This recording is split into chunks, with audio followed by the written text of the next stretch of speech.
Okay, so for the first time in a whole bunch of projects and videos, I'm going to start at the beginning. I got the opportunity to work on this MTH Rail King. This is 4449. This thing's actually, the real thing is actually located in my hometown, which is sort of fun. Okay, so an MTH model. The owner and I have both reached out to MTH several times now. What the owner's goal is he does not want to use the DCS control system designed by MTH. And in fact, we really can't get a hold of them right now. We're not sure what the company's status is. Multiple emails have not been responded to. So the customer's goal, replace the DCS system stuff with RailPro. So I'm good with experimenting with that. That's the usual kind of thing. We would remove most of the guts, remove the pickups, install the RailPro and a battery someplace. And this train is gigantic and sort of monolithic in its formation, so all those tasks are relatively easy to do. The tender has an acre, a ton of space inside of it. We know it does. It's hollow and empty, so there's nothing in there. It's got a nice hunk of wire going between the car, the tender, and the locomotive. What I don't have is any sort of exploded diagram, and I don't have a schematic, which is frustrating. And so mostly what I don't like doing is taking a locomotive apart blind. I think this will just come apart in sort of a clamshell effect and it'll be just fine, but I don't know. So let's find out. I'm not going to film most of this. I'm just going to do snippets and talk about the salient points. My videos have been getting way too long. So here we go. Rail King 4449 about to explode. The models come apart fairly easily. 19 screws in various hidden locations. It turns out that removing the trucks is an integral part of making that happen. Removing the trucks made things look pretty positive for a while, since the truck, at least the basic part of this thing, is extra easy to control, and as I suspected, has a common photodiode blocker chuff sensor here. So we'll be able to retro engineer that and make things go. I'm pretty sure this plug that came from right there is the pickups, because there's no motors in here at all. There's just one big motor down here, just sort of interesting. There's a really nice looking control board here with lots of wire going back and forth to facilitate address buttons and things like that in the nose cone. And we're gonna, oh yeah, then there's lots of lights too in there. Grain and rice bulbs, but we can make that happen. Giant rectifier bolted to giant hunks of lead. But this ought to be pretty good. What we're gonna end up with is a lot of wire going to a pre-made harness that we can leverage to get to the tender. So battery goes in the tender. Already existing bosses for a control board that'll be easily adapted for the RailPro decoder that we're going to place right here. The only problem I'm having so far is I'm not sure I understand how this smoke generator works, or rather I do. But I need to look into it. There's a wire going to the circuit board that would be heating up the little element, and a separate set of wires going to the motor, which would imply maybe some chuff synchronization of some sort happening there. They talk about proto smoke as an actual real product. So that's and we're going to cut the proto part all out of this. So it'll be interesting to see what I end up with in terms of the smoke generator. Might be able to make things work there, or might not. I just don't know. But at the basics, we're going to be able to make it move very easily. We're going to be able to pick up chuff. We're going to be able to use the factory wiring between the tender and the locomotive. We shouldn't have any problem with the lights. And making the smoke work exactly like they had it before might not be possible. It might just be might just shove some smoke out and be done with it. We'll see. So the next step is going to be removing the pickups and removing this control board piece. and away we go. What we'll be installing is this lovely RailPro LS3G. Let's take a look at the actual item. Yeah. We are not going to have a problem with the fit. Absolutely not. What will be challenging, of course, is trying to drive everything, including the lights. This model appears to have a lot of granulite bulbs, including some in the tender box. That's a light bulb, not an LED, I think. We'll figure it all out. All right. This model has lots of nice features. It's well crafted. I guess that's what we would expect from an American-made company. I was gratified to see connectors everywhere so you could break it apart, similar to the way I would install something. This has two styles of pickups. It has, oh man, somebody's been in this model before. Something's going on here. Everything is.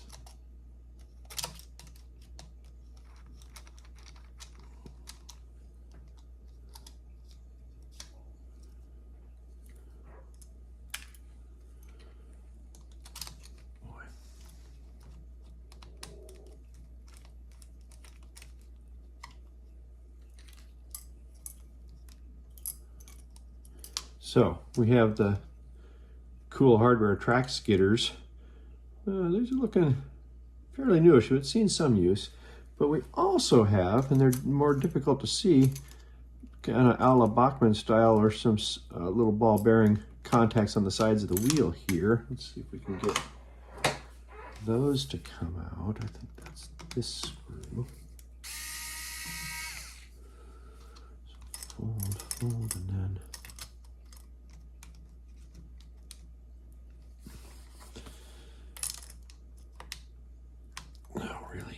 there we go.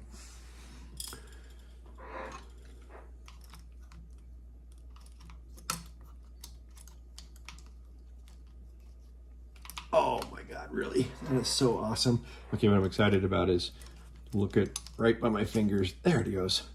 A little connector. These guys are so awesome. Okay, into the trash bin with that. The trash per se.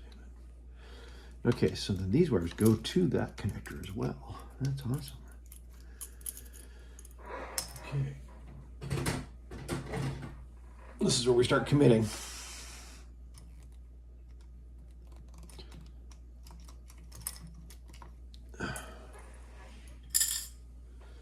And the same thing up here.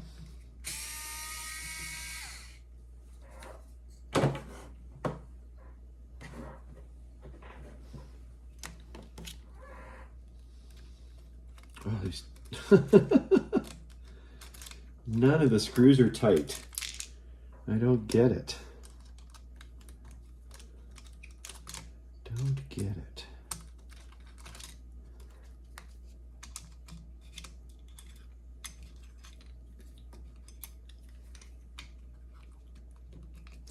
Okay, so again, if you haven't watched my previous videos, there's a reason we're doing this. The reason we're doing this is to prevent the decoder, which is going to get hooked up to this whole thing, from back powering the track ever. And it just reduces friction, that sort of thing. And I have yet to see the radio conversion that somebody converted back to track power later. So I'm pretty brutal about getting rid of chuff sensors. And this infrastructure will just stay inside the locomotive. It won't harm anything. There was another plug at the top of the truck that is not going to be plugged in as well, so they're just going to occupy their original space. So there we go. Pickups removed. Looks like that's all there is to it.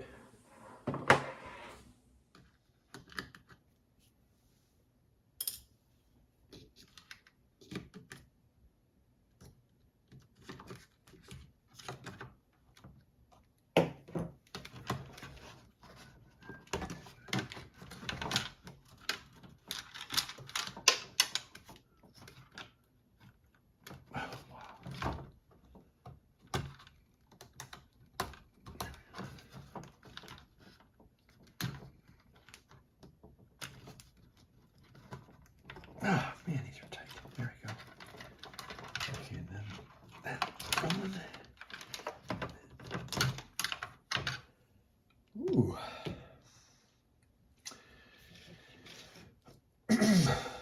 This model is listed on the web for well over $1,000. That right there is $500 of it, betcha. And,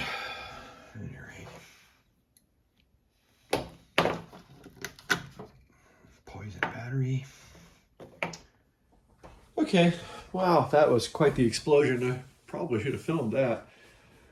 Okay, we are going to use this piece.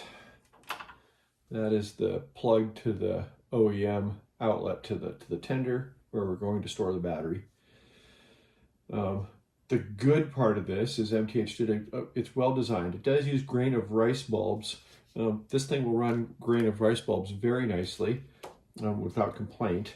And all the lights are controlled through these wires right here and a very nice little, I don't know, backplane sort of thing down in there. It's a little hard to see, this little connector here. So all the black wires are polarity unconscious, going to a light somewhere.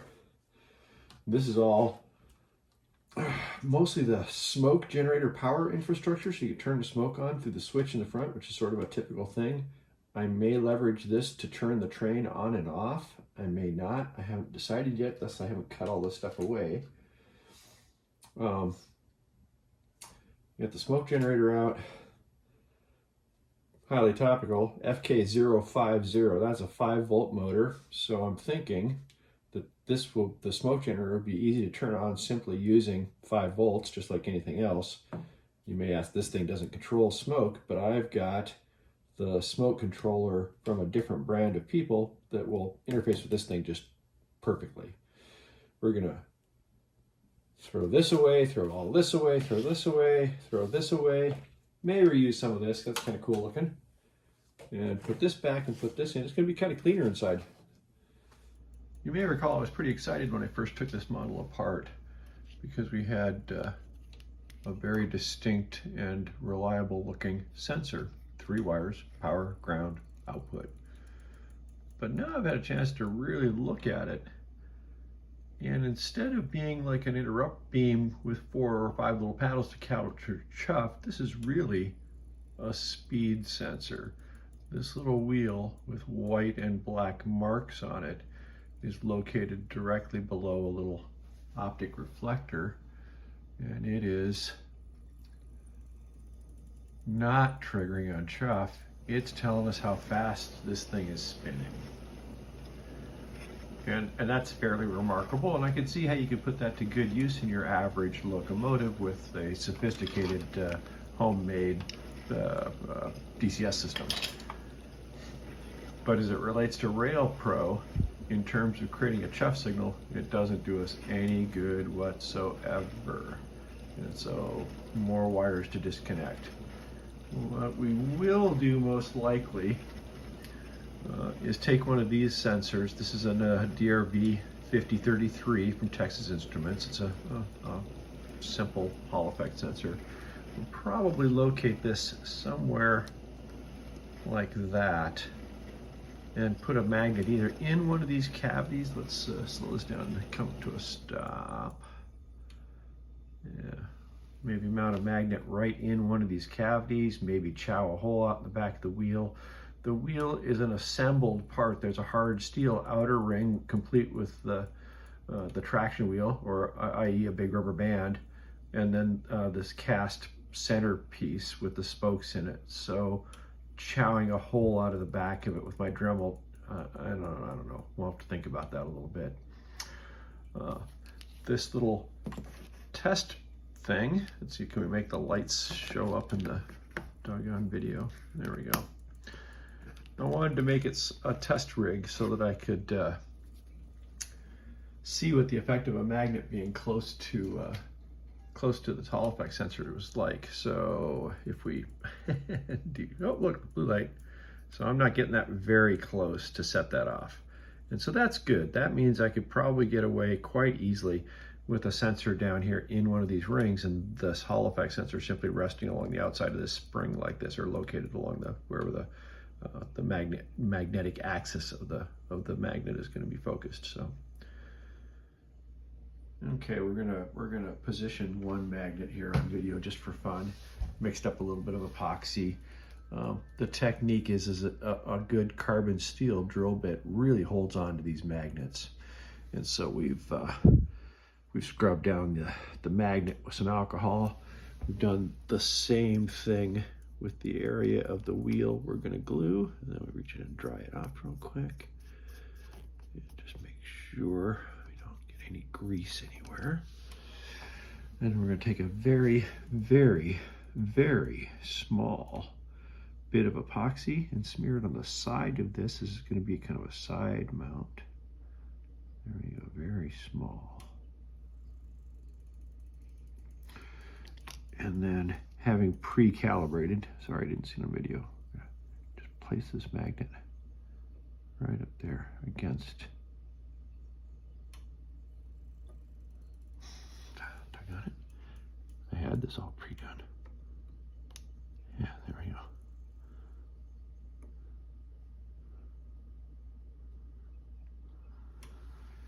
All right, now I'm just gonna let that sit for 20 minutes or so, and we'll be back. Okay, we've let a full 20 minutes go by, and so we're just going to very gently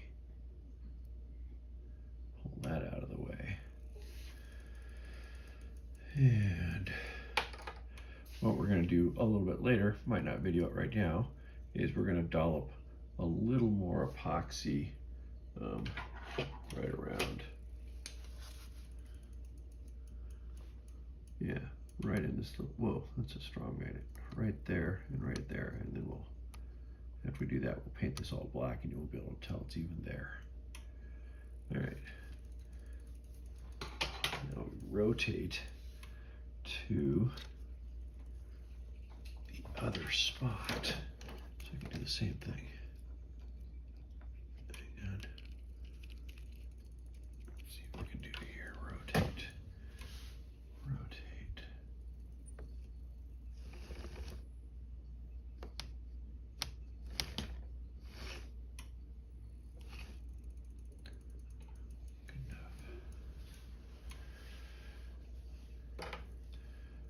Okay, and this time we're going to put a little magnet right there. Yeah. Okay.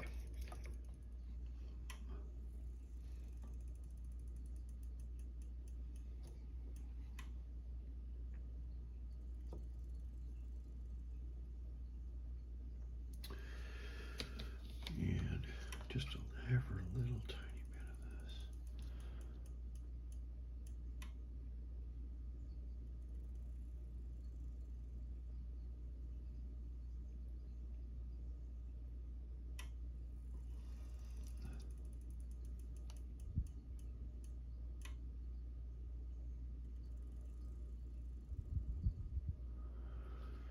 Okay, and now we're going to pull this off of here. Oh yeah, beautiful. Okay, there we go. Two magnets, approximately 90 degrees apart, roughly aligned with the way the thrust rods are going to work, and ultimately the stroke of the piston up at the front. We're going to smear a little bit more epoxy around this unit here, and then we're going to get the paint pen out and we're going to kind of turn everything black. Although this matte black, I have to figure out where to get some of that. All right, so we've got our magnets located on the wheel, and this is kind of hard to see here. Let's see, let's get this out of the way. So the locomotive's all set up. We can run it. Yeah, very good. And using this little test jig I've created, there's a little blue LED, we can figure out exactly where we're going to want to place this sensor. I'm pretty sure. Oh! Blank, blank, blank, blank. That stands out pretty good on the video, I think, or I hope, or something like that, at any rate.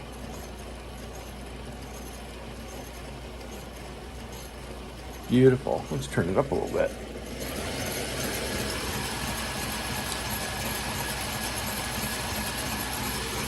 Yeah. Okay, I've got this set up for single chuff. So some locomotives would have this marked as 2 or 4 chuff. This would be 2 chuff. There's 2 cylinders. They're going to get 1 chuff apiece. Models sound a little busy when you do, I guess what you would call prototypical chuff, double chuff. True double chuff would be a chuff at each end of the cylinder, 2 cylinders offset by 90 degrees. Every 90 degrees of wheel turn, you get a chuff, chuff, chuff. This is only doing that half as much, and it just seems to sound better to most people. So more like a steam train. So that's what we're going to go with, and this is very typical in most models, as a matter of fact. So I figured out where I'm going to put my model now. I've got an actual real chuff trigger that's going to be compatible with the RailPro. I'm pleased with all this. The little sensor's just going to glue in place, and everything is going to be just fine. RailPro provides 5 volts ground and the chuff trigger input. It's going to be super easy to wire up. So now it's time to do next steps. We'll move on.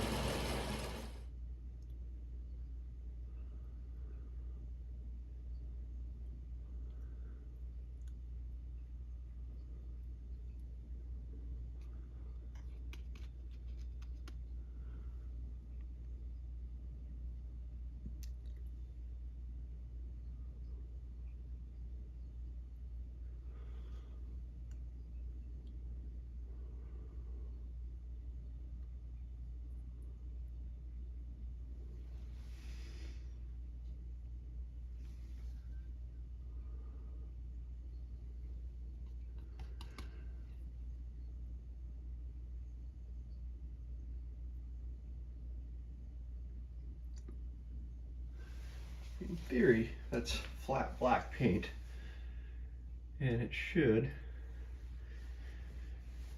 become very indistinguishable. Should. We'll see if that's the truth. Okay, I made a little bit further. In our last little segment, I had the magnets all disguised on the wheel. That's all working. Then the question becomes, how do I mount the sensor? That's what this little device is all about. Took most of the night to let the epoxy cure so it's good and rigid. This fits.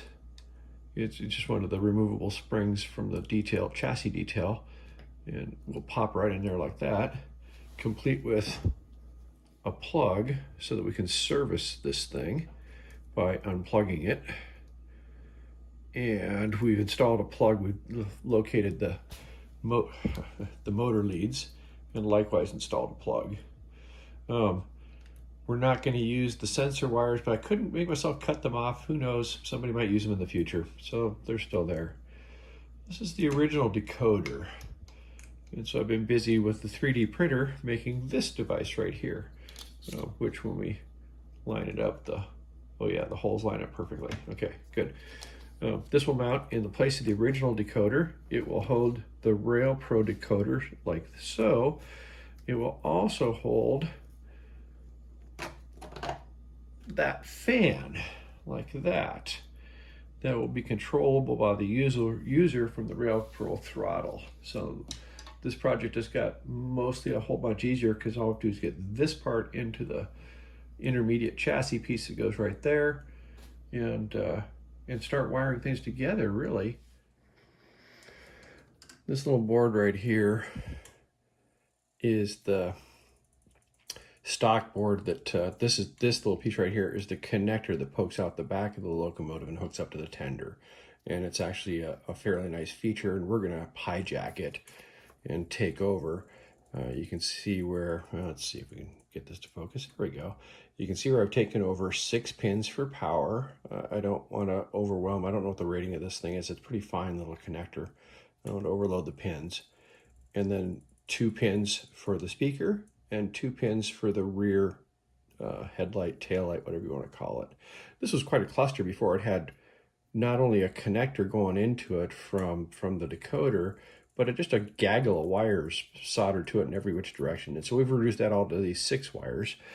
and the 6 wires will go right into this little spot like this. He says it'll go right in there like that. And everything is just hunky-dory and perfect.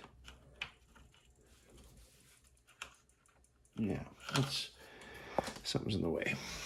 Oh, I see. Yeah, figures.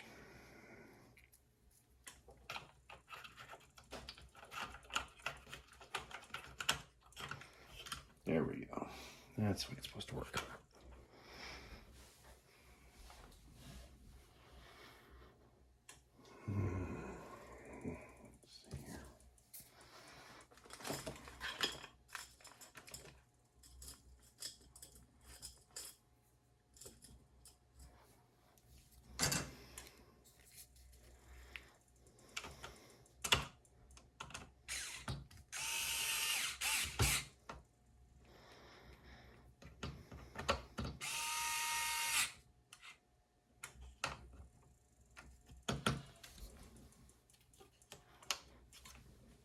Yeah, perfect. Okay. This all. Okay.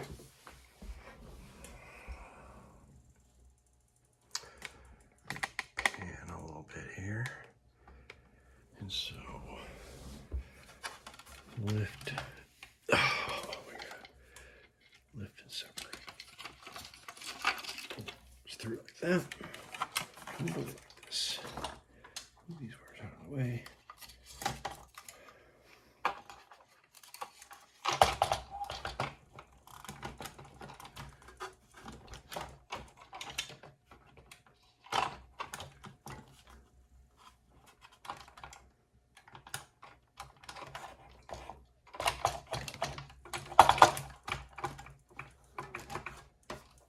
Okay, those will run up the controller. These will run up to the controller. This is, oh my God.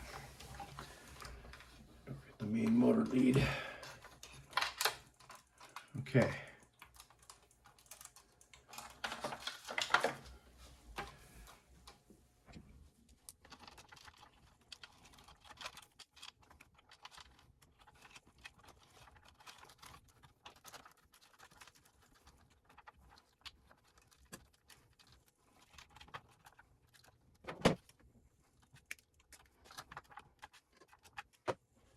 The headlight assembly on this model is actually quite cool. Some care and some details put into it. It's got a magnetic latch. The piece of steel is missing right now. Nice little plastic inserts. Okay, but here's the problem. When I tried hooking up and testing the lights and trying to figure out what happens, there were 2 grain of rice bulbs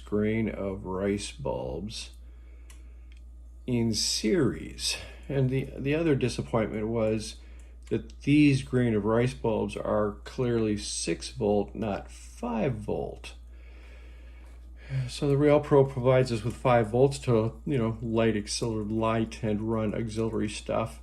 In the decoder I'm going to give, that it will power up to an amp of goods, which is quite a lot actually. It'll run a fan and 5 volt incandescent bulbs, but not 6 volts. 20% underpowered. They're just dim. They don't work. And when they're in series, total, it just doesn't look like there's anything happening. So out with the incandescent bulbs and in with an assembly of LEDs, which are all dinged around here, but at any rate, we're going to make copious use of the hot melt glue gun and some soldering of leads and put this all back together, and we'll show you in a little bit how it works out.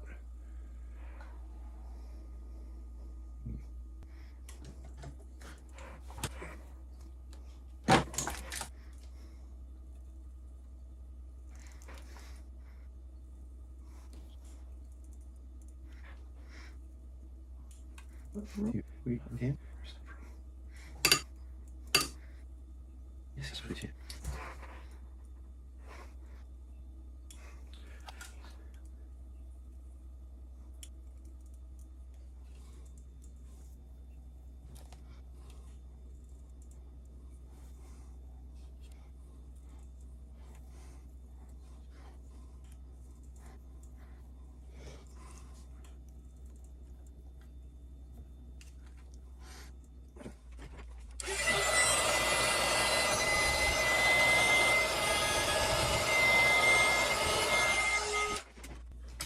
Okay, and these are going to undergo some stress. And that stress is from opening and closing the door, but you get this big routing of wires from the door to the chassis, which is going to wiggle these around a lot. And so I'm going to supplement this mounting system that I've co-opted for the LEDs and with a little bit of hot melt glue to kind of hold everything in place.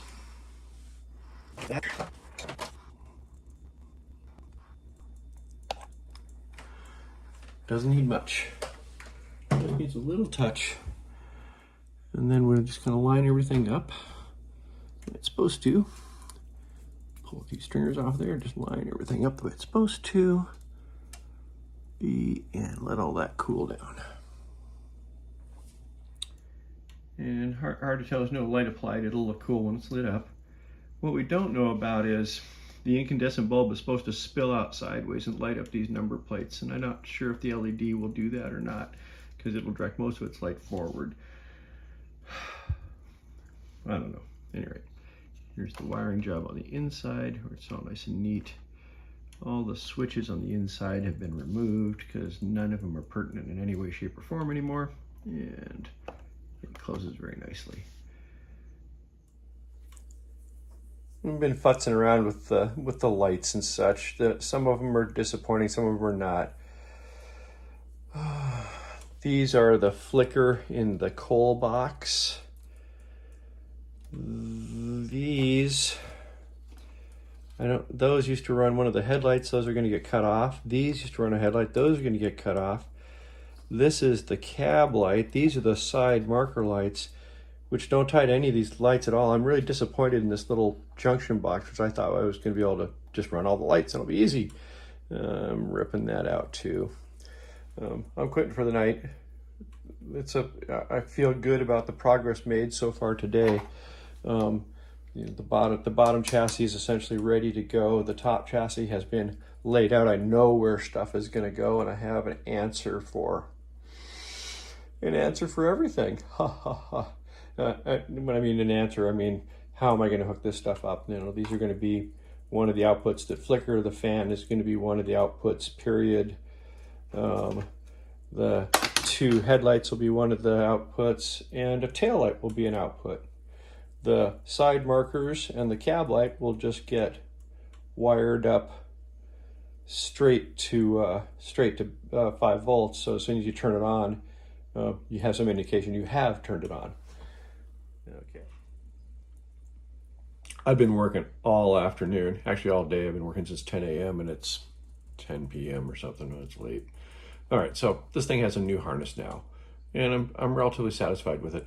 The one thing I've really struggled with, and there's just no way I can think of easily to do this, is the smoke unit on this thing is sophisticated. It does run off of 5 volts. I thought I could take a Revolution smoke controller and meld it to a RailPro decoder. It doesn't seem to be working, and I'm not sure I understand why. I don't even understand the circuit on the RailPro or the Revolution smoke unit, so yeah, out of my scope, I guess. What we've got is a basic harness that is disconnectable, so this entire shell can be removed from the lower half of the locomotive through various unwinding and unplugging. So lots of little plugs. The decoder is all in place where it's supposed to be. This thing is really kind of ready for, a trial fit. And it just kind of goes, yeah, like that.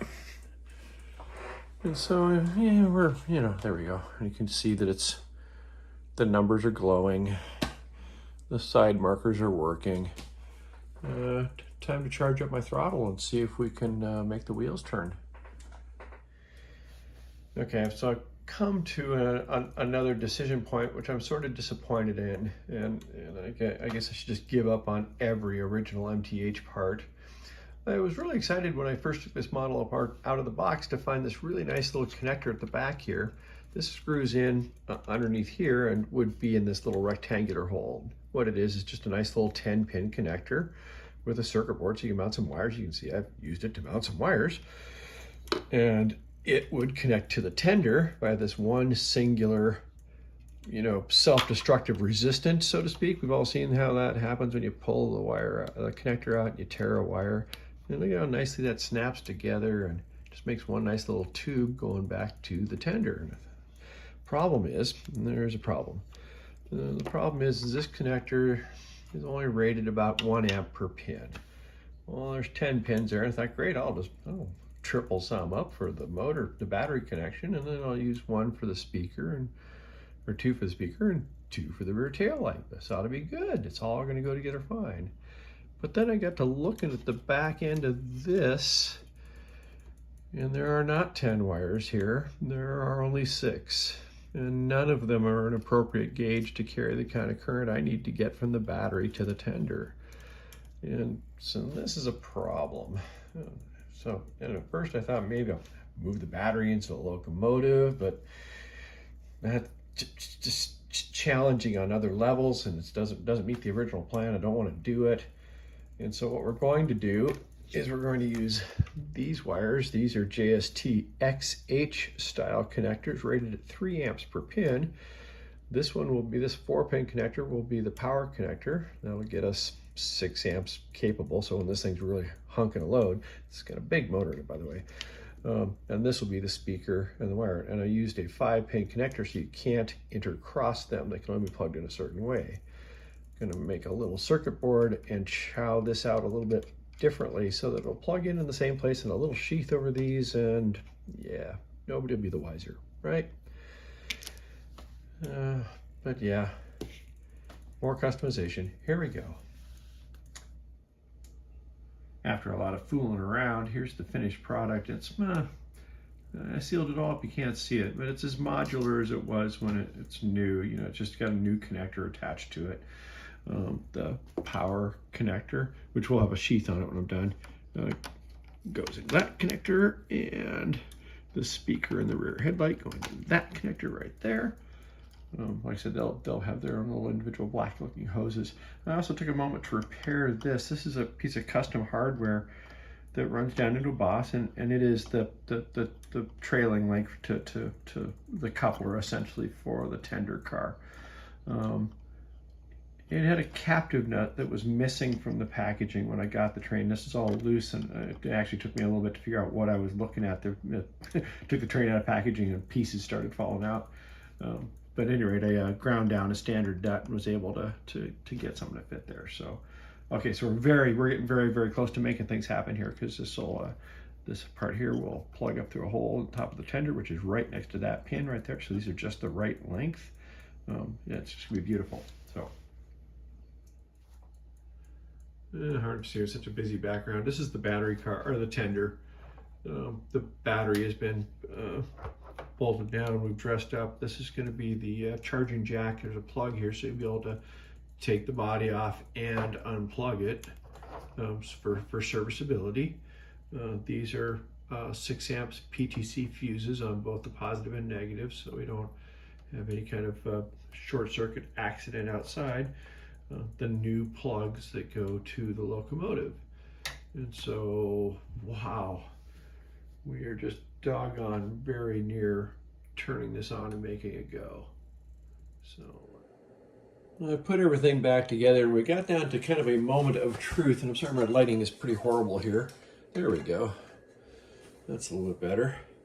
Where we've got a device I can turn on.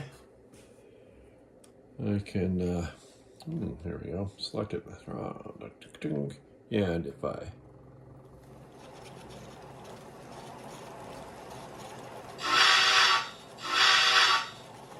okay, the problem here is there's no chuff. Why is there no chuff? Because the RailPro people didn't include what's commonly referred to as a pull-up. And so the way we test that is we take the scope probe here and we put it on the red wire.